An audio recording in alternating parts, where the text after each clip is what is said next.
Hello, hello. It's nice to be here. I'm from Australia. I moved here last year. I flew here on Emirates. I told my auntie I was flying Emirates. She's crazy, believes all these conspiracies. She goes, "How can you fly Emirates? Don't you know they fund terrorism?" I was like, "I don't think that's true. But if it is, that would make them the safest airline."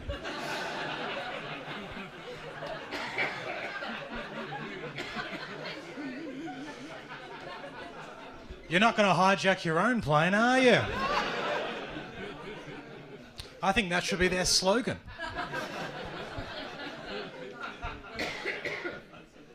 But the Australian government's very dumb, the Australian government. Tell you why. My sister Jackie has Down syndrome, so she's on disability benefits.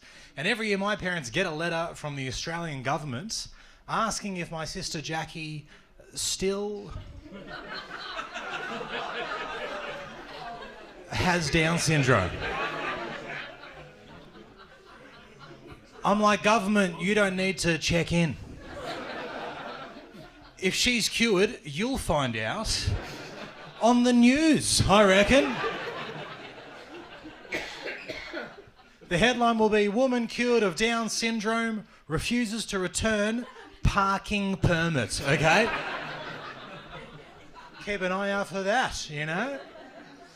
When I introduce my sister, my mates are always like, "Oh, I'm so sorry that she has Down syndrome." Don't be. She's fucking happy. She's fucking happier than all of my friends. She doesn't worry about things. She's got no anxieties, no regrets, nothing. The other night, I was lying in bed thinking about how when I was 11, a girl I had a crush on at school waved at me on the school bus, and I waved back, and she was waving to her friend behind me. If I had Down syndrome, I would have slept like a baby on Tuesday.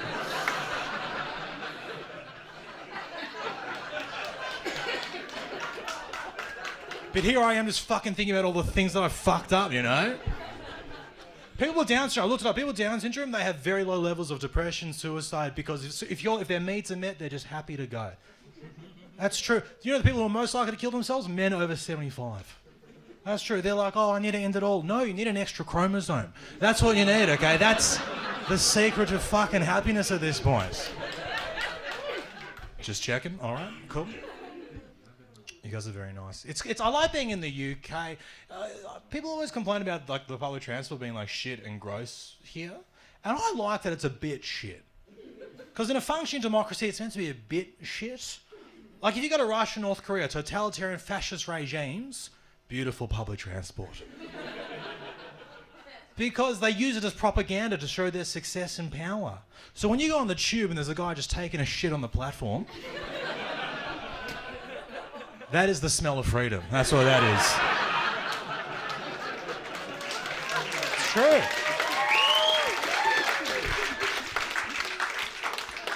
I'm just saying, when there's a guy jerking off next to me, I always let him finish. If I don't, I'm basically a Nazi at that point. You know what I mean? Like, you gotta let him finish, you know? But that's true. As soon as like human rights get better in a society, the public transport gets worse. That's true. Like, I'm Jewish. I went to Munich a few months ago, and I went to the Dachau concentration camp. And to get there, you got to take a train to the concentration camp. Now, as a Jew, taking a train to a concentration camp, it's a fucking weird feeling. Imagine that's how black people feel when they take a cruise ship to America. Do you know what I mean? Like, it's a weird feeling. That's all I'm saying. I'm not endorsing it, I'm just saying it's weird. But I'm waiting for the train to come, and then the train got cancelled. And I was really conflicted because a part of me was like, "Oh, I'm annoyed, I wanted to go to see the camp."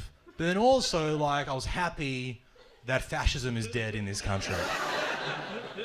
Do you know what I mean? Like, nothing's... Because Germany has tried really hard to show they've changed. They've been like, "Hey, we've banned the swastika, we've banned hate speech." But nothing shows the death of Nazism more than a rail replacement bus to a concentration camp, you know?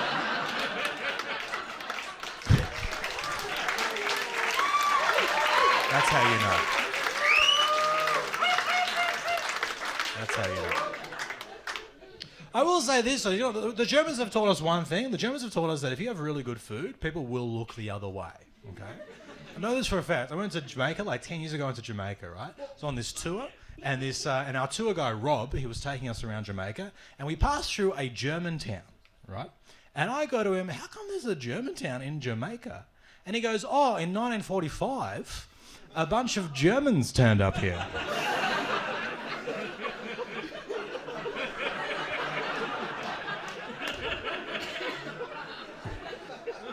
And I go, were they Nazis? And he goes, no one's asked. Because they make the best schnitzel.